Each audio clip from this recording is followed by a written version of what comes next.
Welcome into the Vandy Sports Postgame show after Vanderbilt's 36-32 loss to Georgia State. Joey, you were there. Obviously, you got to ask a couple questions to Clark Lee, Langston Patterson, Eli Stowers. I mean, quite frankly, pretty unthinkable, Joey, that this is something that would happen after you start the season 2-0. You beat Virginia Tech in what was one of the better wins, in a while at Vanderbilt. Definitely, I think the biggest win in the Clark Lee tenure, and you dominate Alcorn State, and we're sitting here saying, man, this team I think has a chance at a bowl game if things keep going right. But things didn't keep going right, and tonight was a culmination of a lot of things that went wrong for them. And I think we learned tonight this team is not good enough to continually beat themselves and beat a Division I football team. Yeah, Billy, I just look at what Clark Lee and Eli Stowers and Langston Patterson said post-game. Their preparation wasn't good enough for this game. I think they came into this game thinking that they were good enough to come in here and sleepwalk and beat a team like Georgia State. That's not the case, Billy. They're not good enough to do that. We know that. We've seen that over and over again throughout Clark Lee's tenure. They're not good enough to do that. And they're good enough to beat Virginia Tech on a good day, but they're also not good enough to where they can come and sleepwalk against a team like this. I think they learned that today, and I think they might have learned that at the expense of their bowl eligibility. They might have learned that at the expense of their momentum and everything they had going for them. I don't know that it's fully gone. It's one game, but everybody was talking about in Nashville, Vandy football is this. Vandy football is fun. They certainly did not look fun tonight, Billy. It was a tough watch. It was a team that didn't look ready to play. Their offense, their schemes looked stale early on. And when it really mattered, their offense kind of stepped up and started making plays. And their defense didn't answer the call. They didn't play complimentary football. They just weren't good enough to win tonight. Clark Lee said that. He said they didn't deserve to win. And just it feels like this keeps happening, Billy. This program it can't happen like this over and over again, but it does. And they found out that they need to be humbled tonight. I'm just worried for their sake that they found that out at the expense of a lot of things that they had ahead of them. Yeah, they can't get out of their own way. I think that's something that comes to mind. The mistakes were brutal. It starts with Steven Sanioniola there on the kickoff, which resulted in the safety, which ended up being pretty big. I know they lost by 4, but in the moment that was this big momentum shift, Vanderbilt just kind of stayed alive throughout the game. I thought they were able to claw back, of course, and I don't even want to know what this game would have been like without Pavia. And Pavia was, 75%, 70% tonight. I mean, he was not running the way he normally was, and he was not able to produce at the level, with his legs that he's been able to do. And I thought that hurt them tonight.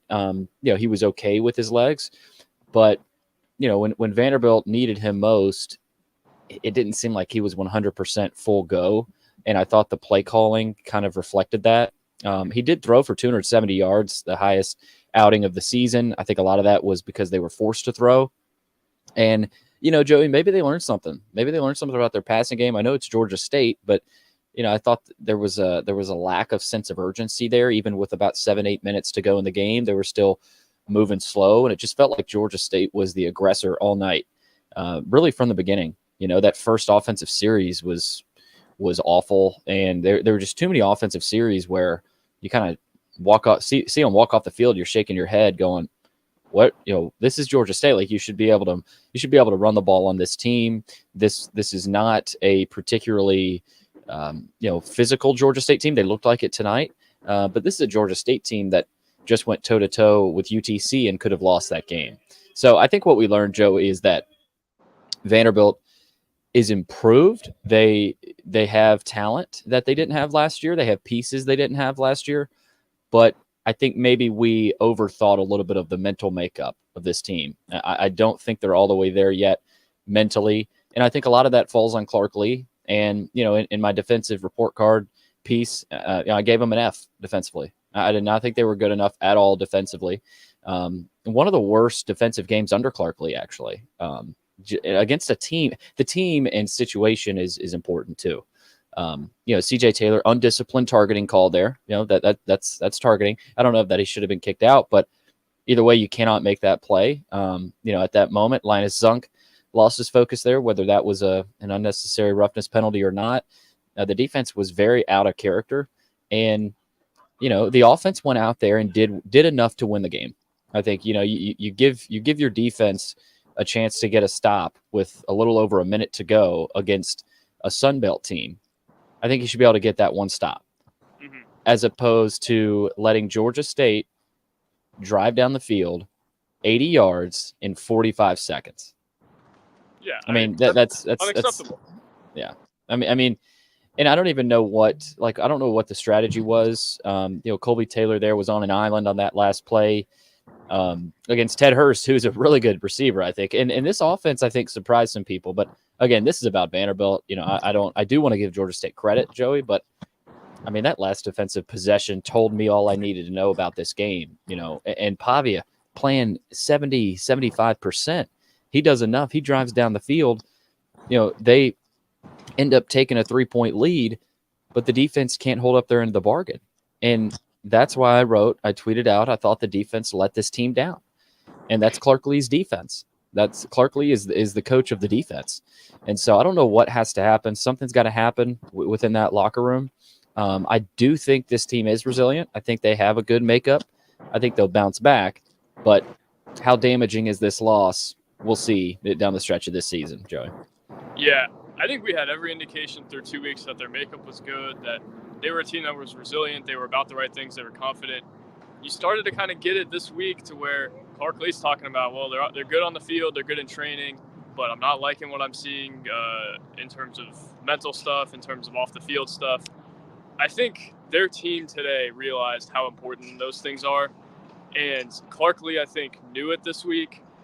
I don't know that he got the message across effectively enough, and I wasn't in there, but preparation cannot be an issue in year 4, right? Eli Stowers said it himself. He said we weren't prepared enough to win that game. Langston Patterson talked about how they weren't ready enough for kind of a quiet environment. And I think tonight was almost just sad, to be here and see it half empty.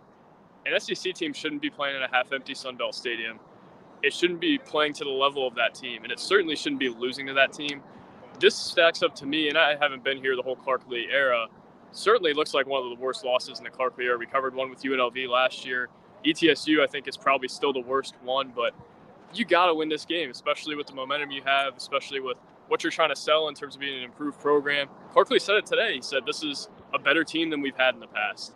But it's just little things like they had all last year, building up over and over again to come and bite them in the butt late, or mental mistakes, or not being ready to play. And I think I go back to Pavia being hurt, and I wonder if he's 100%, what happens. If Cole Spence is out there, what happens? I don't know. That's a completely different game, but I mean, you saw it on the first drive. I think that was indicative of kind of Pavia's state, to where you look at him and they throw it to Nate Johnson on the first play of the game. And this next series, Nate Johnson comes in for the first play. It was almost like they were afraid to have Pavia run at the beginning of the game, and then figured out, oh crap, we're in trouble. Let's run Pavia. And I wonder what it would have been like if he was fully healthy, but I thought he was fine today, at least in the second half. Their passing game, I think, was probably the biggest positive today. They were able to throw it down the field. Eli Stowers really stepped up. He was the safety valve that I think we thought he would be as soon as he got here, but we never really fully saw. They didn't get a whole lot out of the receivers. I think this is the offense we were expecting in fall camp. We weren't expecting them to be able to run it super well. I thought they would be way better on the line of scrimmage today on both sides, especially the offensive line. I was looking at it, and I was looking at Cedric Alexander, and he's getting hit a yard into his run. I mean, that didn't happen for the first 2 weeks of the season or anything close to it. I think either we overestimated what the Vanderbilt offensive line was going to do today, or underestimated Georgia State's defensive line. Maybe it's a little of both. Maybe it's sluggishness from Vanderbilt. Maybe it's lack of preparation, things along those lines that they alluded to. But I was really disappointed, if I'm a Vanderbilt fan, in seeing their offensive line and just how they weren't able to physically impose their way on the game. I thought they were able to move it through the air. And maybe that's something they can take in SEC play, because I think that's one of the more important things that they were missing to this point is a downfield passing attack. He threw for 270 yards. I don't know that he was super efficient, but he kept finding Eli Stowers, and I think that's sustainable. Maybe it's not as sustainable with kind of the softer coverage as Georgia State was playing throughout the night, but I think you can go to Mizzou and find Eli Stowers for a couple targets. I think you can go find Cole Spence and then mix in Quincy Skinner here or there. I thought Pavia made a really nice throw on 3rd and 18 to get Skinner involved. it just wasn't good enough. I think they had to be better early on, and the defense had to answer the call. I mean, you even talk about the last play where they scored the touchdown. It's your guy against Colby Taylor, who's Vanderbilt's number one. I think if I'm Clark Lee, I'm trying to take that matchup. That's not something I hate. It's not like you have a fifth-string corner out there. That's your guy, and he's got to get that stop, and Vanderbilt's just got to respond better on defense. I didn't think they played complimentary football tonight. I thought the defense was okay early. Brian Longwell, I thought, had a good night, but they just didn't have enough throughout the night on that side of the ball to win this game. You can't give up 35 points to Georgia State if you're Vanderbilt, and if you're selling an improved defense, and that's the way you're going to improve. They just weren't good enough tonight as a whole. I thought their mentality wasn't good enough tonight. Their preparation, I mean, you heard it from the guys, wasn't good enough, and they just didn't respond to this energy. And frankly, Billy, one of the worst losses in the Clark Lee era. I don't know. That's really debatable. Yeah, I mean, it was awful. This is an embarrassing night for the team, for the program, for the fans, and I think it's damaging for the fan base. I really do. I think after all the momentum you created, you could not go out and lose this game. You couldn't, and they did. The offense did what they could. You put up 32 points. 32 points should be enough to beat a Sun Belt team. This defense to give up 36, and I know you had a safety in there. You had some other factors, that I think helped cause that. But a big difference in the game tonight, like you said, Joey, Vanderbilt averaged 3 yards per carry against the Sun Belt team. 3 yards per carry. This offensive line was awful. And they would probably tell you that. I would hope they would, because they were bad. Georgia State, on the other hand, this tells you about Vanderbilt's defensive line. Almost 5 yards a carry, 4.6. So in the trenches, that's what we had talked about. Vanderbilt's better in the trenches this year. They've got the pieces there. They got a couple of transfers in the offensive line. They've got some transfers. And they were.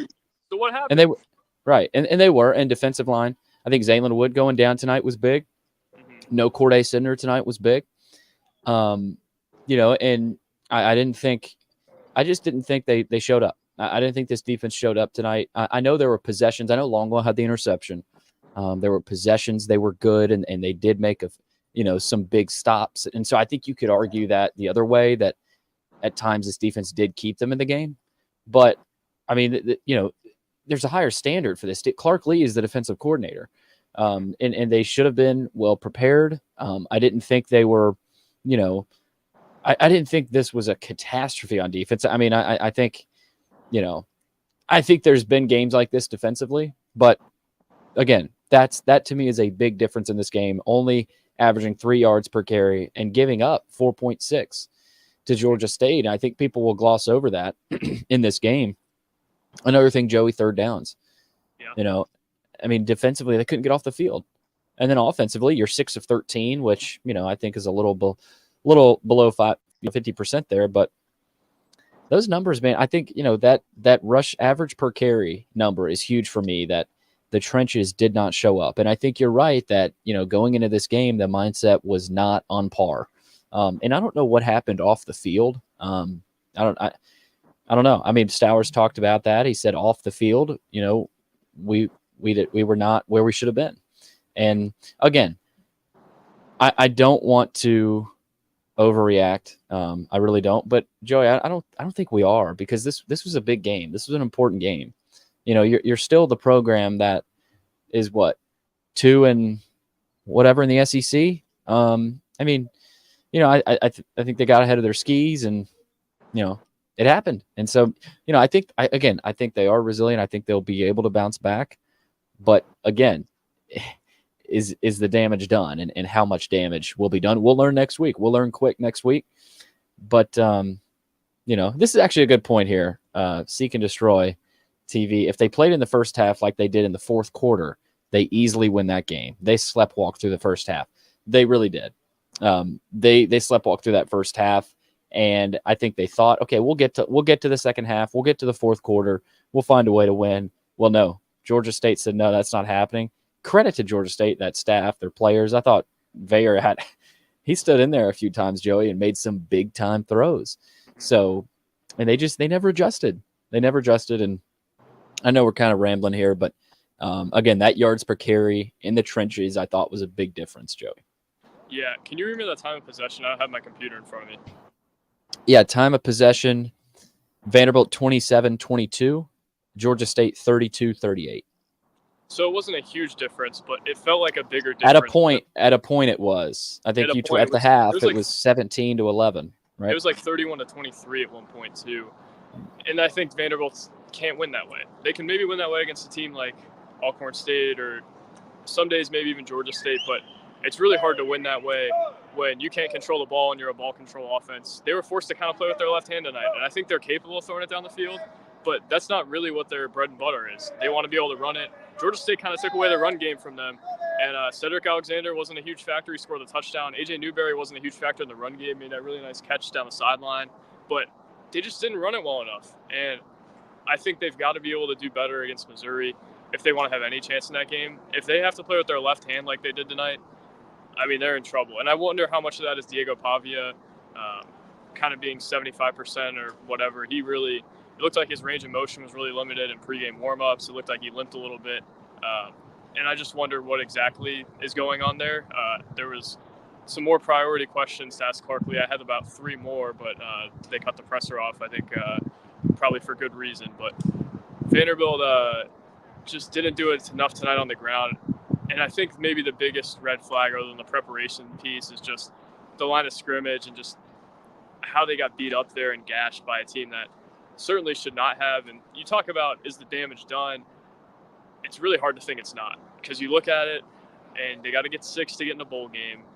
There's probably a 90% chance they're not going to get in with 5.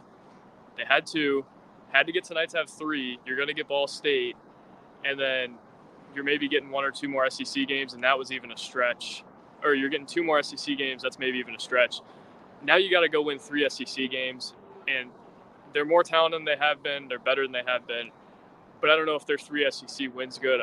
I think it'd be a lot of fun if I was proven wrong there, but I think all along we've said they've got to get this game if they want any chance to go to a bowl. And today was certainly a game that was a step back for them as a program. In a lot of ways, it was a step back in their running game, was a step back in their mental makeup. And its success is not linear. Clarkley has said that, and it seldom is for this program.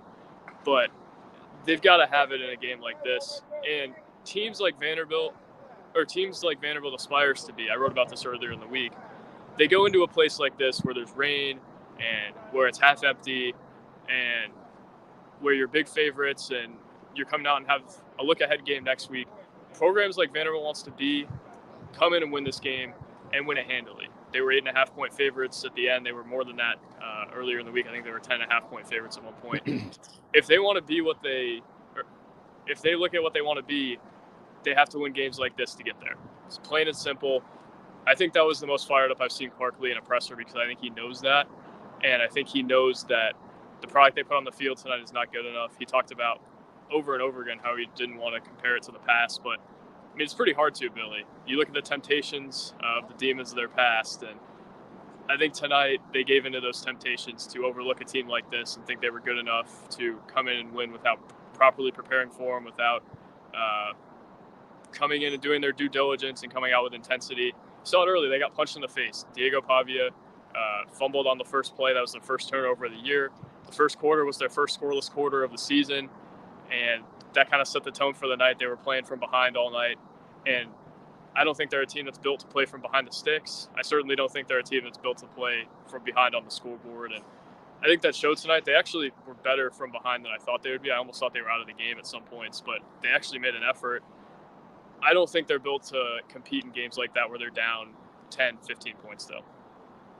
No, I will admit too, for them to even get back in the game and take the lead, I was like, wow. I mean, this team has that in them, and I think they've got a will to win. They really do. But Clark said it after the game, and this is kind of a Captain Obvious comment. They didn't deserve to win the game. But in that moment, they take a 3-point lead. I think you could still argue, like, if they came away winning this game, this feeling would obviously be pretty different. But I think we'd still be talking about a lot of the same issues.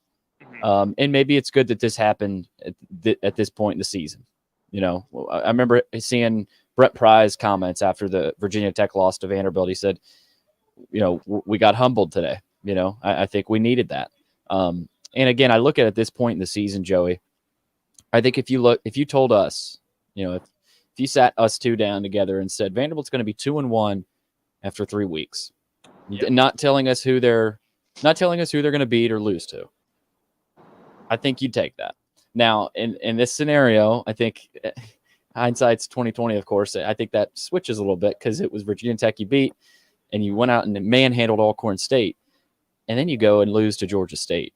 So I'm going to need – I think tomorrow, I think there might be some people that feel a little bit differently about it. But at the end of the day, huge missed opportunity. That's the definition of tonight. Vanderbilt had it right there in front of them for the taking, and they knew they were going to have to earn it. I don't think it was Vanderbilt overlooking Georgia State. I think it was a little bit of the week of preparation. And I think your point about Pavia is very well taken. He was not 100%, and I think when your guy, your dude, you're the leader of the team, is not 100%. The offensive line maybe doesn't play with as much fire, as much push, as much energy, and the receivers as well. Maybe there's a thought of, well, we may not be getting the ball as often. I don't know. Whatever it was, whatever they did this week, if they do that again against anybody else they play other than Ball State, they're not winning. So that's a somewhat of a positive spin. We got a decent comment here, Joey, on Pavia. I know we're going to talk about a lot of other things. And again, if you guys have comments, questions, feel free to chime in. Andy says, the quarterback is a great athlete, Pavia. He can't throw across the middle. Only touch passes. On defense, 10 to 15-yard passes across the middle has been an issue for years. I think that's a decent point. He is a great athlete, as we know. Can't throw across the middle. I thought he hit Stowers a couple times across the middle. But you saw a couple of batted passes. I think tonight was a little bit of a warning sign of, okay, Vanderbilt is going to have to be creative through the air. Pavia is not the biggest guy. I think we know, like Jerry Kill said, Drew Brees is not the biggest guy. But there comes a time where you're playing against some pretty long edge rushers. We saw South Carolina today. So I think with Pavia, and he wasn't efficient tonight. I thought there were times where he missed a guy or two. But at the end of the day, it's not on Pavia. Pavia gave him a chance to win the game. I'm not bringing him up in this and kind of blaming him. But I didn't know. What do you think about that, Joey? The kind of the analysis there on Pavia. I'd have to watch it. I'm going to give you a coach speak answer. I have to watch it back a little bit. I remember him finding Stowers over the middle a couple times. I also remember a few batted balls. I think, if I remember correctly, the Stowers ones were mostly generated by him kind of sitting down in the zone, which I don't know how that kind of plays into it. I think Tristan Brown maybe had one over the middle. He's got to have a breakout at some point, right? He seems to be doing a lot of things well for them, especially last week. He just barely got caught on the ankle on that, I think on that option pitch. Yeah, so I'd have to look back at it a little bit. I do think there's probably some validity to it just because of his size. And I think a lot of what he wants to do is get out of the pocket and find guys on the perimeter, like you mentioned. And I think if teams can keep him in the pocket and maybe keep contain on him a little bit and allow him to be a little less creative, it's going to be difficult. But, I mean, that's what we've known forever, right? We've always known that he's a playmaker first and foremost rather than a sit back and generate offense like kind of the blueprint with A.J. Swan and Ken Seals was. He's going to be a lot different. But I think they're better off for that. And I think they're better off when guys can make guys miss. I just don't know that their receivers get enough separation consistently. Darian Wiley had, I think, a 10-yard, I don't even know what the route was, but just got no separation on it. And when I saw that, I was like, man, they're probably in trouble tonight. And Georgia State just came out with more energy. And when you don't have game-changer receivers, you've got to be really creative. And I think Tim Beck and Jerry Kill can be creative, and they have been. But that can only go for a certain point, Billy, before things change and men beat boys. And I don't know that Vanderbilt has boys, but I think what's the saying? Jimmy's and Joe's over X's and O's. X's and O's can last you a while. They can keep you in games, but eventually the guys on Missouri are going to win you games or things along those lines. They should have had good enough Jimmy's and Joe's to win tonight, though. Yeah, and Clark talked about it this week. He kind of warned us. He did a good job of warning us and the fans of, which I thought was a little surprising. He just kind of straight up admitted that Maybe he's trying to send a message to his guys, of course, but basically admitted that the team was sluggish this week. Not physically, but he could tell they were wearing down. You had that wear out factor, and throughout the week, I think a lot of the outside people maybe didn't think Vanderbilt was going to have a problem here, but I think people within the program knew this was going to be tough. Just the timing of the season, and again, this was a game that was scheduled by the previous staff, so I think this will be taken into account when scheduling. But they get Georgia State at home next year, and at the same time, Joey, you've got to find a way out of this. I mean, this is year 4 also. This is a year 2 loss type loss for me, and at least in my mind. And I'm not going to sit here and say they looked extremely poorly coached. I thought offensively, they were, especially late there, they were able to move the ball when they wanted to, but defensively, I mean, I think you can say that there, especially late in the game. That last drive, I still don't know how that last drive happened. Yeah. I mean, did you sense it? You were there, Joey. Did they look tired? Like, what's your reasoning for how that happened? I mean, I always had a bad feeling about it as soon as I walked in, and maybe that was just because I was pissed off about like the traffic and stuff. Maybe that was my internal biases coming in, but I think I always kind of had a bad feeling, and early on, you kind of sensed that a little more. So maybe that was what was clouding me. I honestly thought Georgia State was going to go down and kick a field goal and tie it and see what happens in overtime. I never thought they were going to get a stop there. Did I think that was going to happen? No. I mean, that's absurd and something that should not happen to an SEC team, especially in year 4 of a build. Like you said, that's not a year 4 loss. It's not a loss that is acceptable. And the reasons for it, obviously they're banged up, right? Pavia's banged up. Cole Spence missed tonight with a hamstring. But also, the bigger thing is the preparation. They could have won this game if they had. They're playing against the Sunbelt team. Preparation should not be an issue like this in year 4. You got to have your guys ready to play. And I get it's a new team, but you would think there's enough guys who learned their lesson last year at UNLV that they would say, man, we got to be ready to go this week. And I thought they had good enough leadership to where that could change. And that's a big thing for me that I'm almost like dumbfounded that happened with that team, because you thought they were made up a lot better. They all talk about the chip they have on their shoulders. Didn't look like it this week.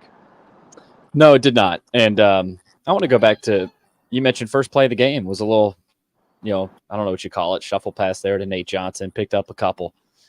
TK Pullum chimes in. I think it's a decent point here. You can't be afraid to put your backup quarterback in the game. I think in this scenario, for tonight, I think you needed Pavia to go out there and win the game for you. I genuinely do not think Nate Johnson could go out there and run this offense for 4 quarters and beat Georgia State. But Joey, on a night like tonight, where Diego is not 100%, Nate Johnson got 2 snaps and 1 at receiver. So 1 snap at quarterback tonight when your starter is not 100%. This is where I will have a bone to pick, because number one, Nate Johnson, I know the video game ultimately does not matter. He's the fastest player in the video game. I think that means something, but he's the fastest player on the team. I mean, I think everybody would say that. Now, type of speed, we talk about types of speed all the time. Mike Wright maybe didn't have the best cutting speed. He wasn't necessarily quick, straight line speed, though. He's really good. Why not give Nate Johnson a couple other touches, whether it is on that, at least give him a chance to run the ball and outrun some Sunbelt athletes.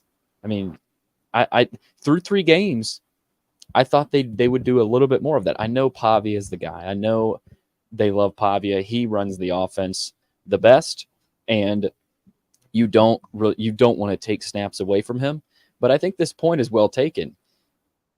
You can't be afraid to put your backup quarterback in the game if something is wrong with your starter. And I don't think there was anything major, like big time wrong with Pavia. I thought he still went out there and played good. I'm not going to say he played his butt off or anything, but he also wasn't awful. I mean, they gave his defense the lead with just over a minute left with a 3-point lead. So But I do think that point is well taken, Joey. Nate Johnson, looking back, probably could have gotten a few more touches, and because he's a legit athlete. And again, I know Pavia is the guy, but on a night like tonight, where you're struggling offensively, you never know what happens when you have a guy with that kind of speed. Yeah, I will push back a little bit because I think you got to really pick your spots, especially when you have a guy like Pavia who's just got such command of the offense and is such a leader for them. I think you certainly can use Johnson. I don't know if they picked their spots tremendously well. I really liked the second play call tonight where he was kind of out on the perimeter. It was almost like an option play, and they were able to get a few yards on it. I didn't love the first one just because I thought it was predictable having him at receiver. I think you really got to caution against taking the ball out of Pavia's hands, and that's probably my biggest thing. But also, if he's banged up and he needs a breather, I think Nate Johnson's got to be able to go in and make a play. You know, he has a different gear of speed, and you saw that last week against Alcorn. I think he's a really, really dynamic runner. It's just how do you utilize that, and can you utilize that in such a small sample size? I think it's a really difficult thing to do. I think if you always talk about how if you got 2 quarterbacks, you've got none. Vandy's got a quarterback, and I think it's got to be careful to make sure that it's not kind of oversaturating Nate Johnson in the game. And I think it's done a good job to this point of doing that. I also think there's an opportunity, though, like you said, it's where you can kind of mix in his legs, and you've got to be really careful with how you pick the spots to not take the ball out of Pavia's hands. I thought they did that against Virginia Tech, and it was a poor move. I think it was like the third quarter they were down, and they took it out of Pavia's hands for first down, and they got behind the sticks. That's a big thing tonight, too. They got behind the sticks a lot, and they can't really, with how they want to run their offense, especially against SEC teams, they can't win when they're behind the sticks often. They got to get ahead of the sticks, and I thought they did that really well through the first 2 weeks. But all this to say, got to pick your spots with Nate Johnson, but if you can do it and you get him on the perimeter especially and get him in spots where he's got to make a guy or two miss rather than just kind of putting him up the middle or whatever, which I think they've done a good job of doing, they got a chance to really utilize him, but you don't want to take it out of Pavia's hands also. Got a comment here from Lester. Prevent defense doesn't prevent anything. Ridiculous. Here's what I'll say about that. I'm not considering. I will obviously go back and watch that last drive. I'll go back and watch the whole game. But Joey, you weren't covering this team at this point, but you go back a couple of years. Vanderbilt lost to South Carolina. They lost to a grad student off the bench that came out and won the game. And Luke Doty for South Carolina came out, won the game. I think it was about a minute left. Similar situation. Vanderbilt's offense went down. They took the lead. You feel like Vanderbilt's got a shot if they get a stop here, but South Carolina drives, I think, nearly 90 yards down the field in a similar amount of time, and that scarred this program. Clark has talked about that. There's been situations in practice where Clark will be on the loudspeaker and he'll bring up that very game. They've done that a lot. And so for that same thing to happen, I can't get that out. I can't get that last drive image out of my mind. That, to me, that was the game. And I don't know. I cannot. I can't get that imagery out of my mind of that last defensive drive. So I wanted to mention that type of play, that scenario has been something that has scarred this program for as long as Clark has been there, and they let it happen again tonight.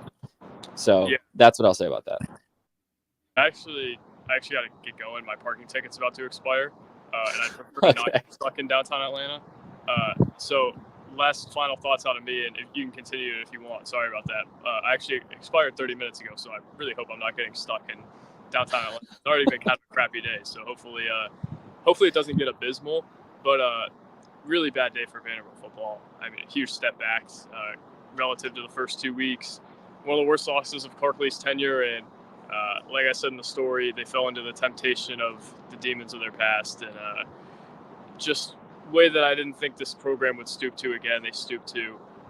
Going to be really difficult to bounce back from it and get to where they want to go. But just another brutal night for Vanderbilt football, and a string of them that has been way too long. Billy, I'm going to run. I'm going to call you and make you pay for my Uber for keeping me on the show too long if my car gets towed. But you know what? Let's hope that doesn't happen. So we'll talk later. You love it down there, don't you? I love Georgia. I don't know if I love Atlanta. All right. See you, Joey. That's Joey Dwyer. I'll go ahead and wrap it up. Thanks again, everybody, for the comments and questions. Vanderbilt loses to Georgia State 36-32. Big thanks to our sponsors. Again, Magic Mind. Shout out to Magic Mind. Chris Lee has secured that deal, and I think I might get in on that Magic Mind deal. Try out our sponsor, Magic Mind, today. Get 48% off a subscription, 28% off a one-time purchase at magicmind.com. Of course, all of our other sponsors, Sutherland and Belk, the Wash House, John Levin, of course, everyone that is a part of VandySports.com, Murfreesboro Pure Milk Company as well. Vanderbilt falls to Georgia State 36-32. For Joey Dwyer, I'm Billy Derrick. Thanks for watching and listening to another Vandy Sports postgame show.